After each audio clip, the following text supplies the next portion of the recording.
Hala, dahil nga sa dami kong trabahong kailangan tapusin, ilang araw nga akong walang mini vlog. Kaya nga ito, pinilit ko talaga makapag-edit at voice over ng maaga dahil alam ko namimiss nyo na nga ako. Ala, feeling yan.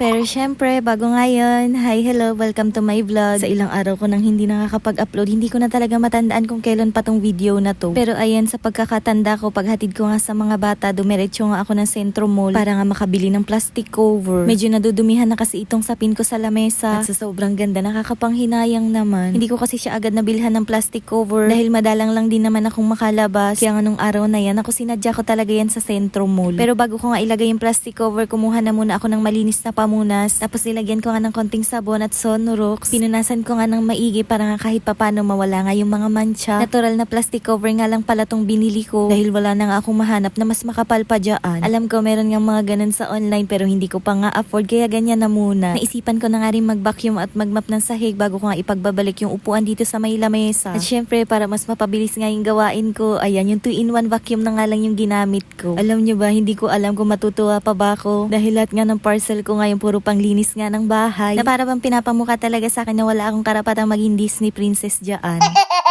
But anyways, hindi naman ako nagre-reklamo dahil nire-request ko talaga yung mga yan. Dahil meron nga akong plano na mamigay ng mga gamit. Pero syempre, mag-iipon na nga muna ako. Kaya naman sa mga solid followers ko dyan, ako abang-abang lang kayo. Pati hindi naman sa pagmamayabang, 5 na yung vacuum ko dito sa bahay at yung isa, binigay ko nga sa mama ko. Yung iba, hindi ko pa talaga mga nabubuksan. Na dati talaga, hindi ko nga maiwasan na hindi matawa. Dahil sa tuwing may nakikipag-collab nga sa akin, kung hindi map, vacuum naman. Na bandang huli, naisip ko nga na sige, tanggapin ko na lang ng tanggapin para kahit papano makapagbigay din ako sa mga solid followers ko. Sa tuwing nagpo-post kasi ako ng mga promotional video about nga dyan sa map or kaya vacuum, ang dami ko nga nababasang mga comments na dream nga din daw nila yung mga ganun. At sobrang naiintindihan ko din talaga sila dahil noon pangarap ko lang din talaga yung mga yan. Na thank you Lord dahil kahit papano unti-unti ko na nga silang nakukuha ngayon. At sobrang sarap talaga sa pakiramdam kaya nga naisip ko na why not ako naman yung tumapad sa pangarap ng iba. Lalong-lalo na sa mga maming kagaya ko. Pero sabi ko nga mag-iipon pa ako para mas marami naman yung mabigyan ko. Kaya ikalma nyo.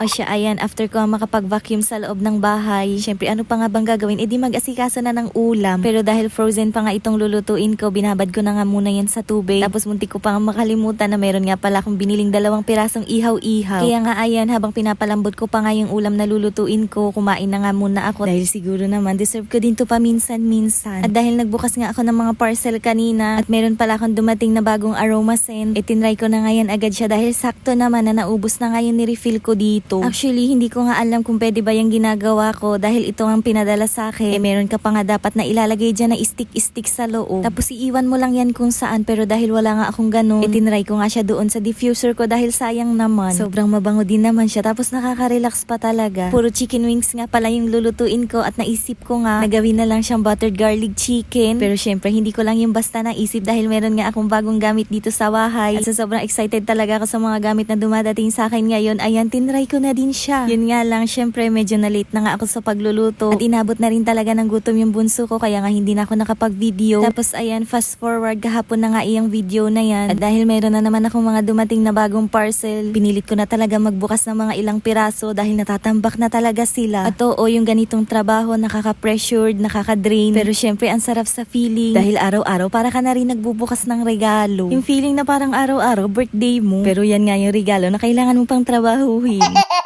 Speaking of birthday nga pala ng Papa J ngayon. At dahil alipin nga siya ng salapi kahit birthday niya, meron nga siyang duty. Kaya nga kagabi, pag sundo namin sa mga bata, inaya ko na nga silang kumain sa Jollibee para nga kahit papano ma-celebrate naman namin. So ayun, happy birthday Papa J. Sabi ko nga umuwi ka lang naligtas araw-araw, okay na nga kami.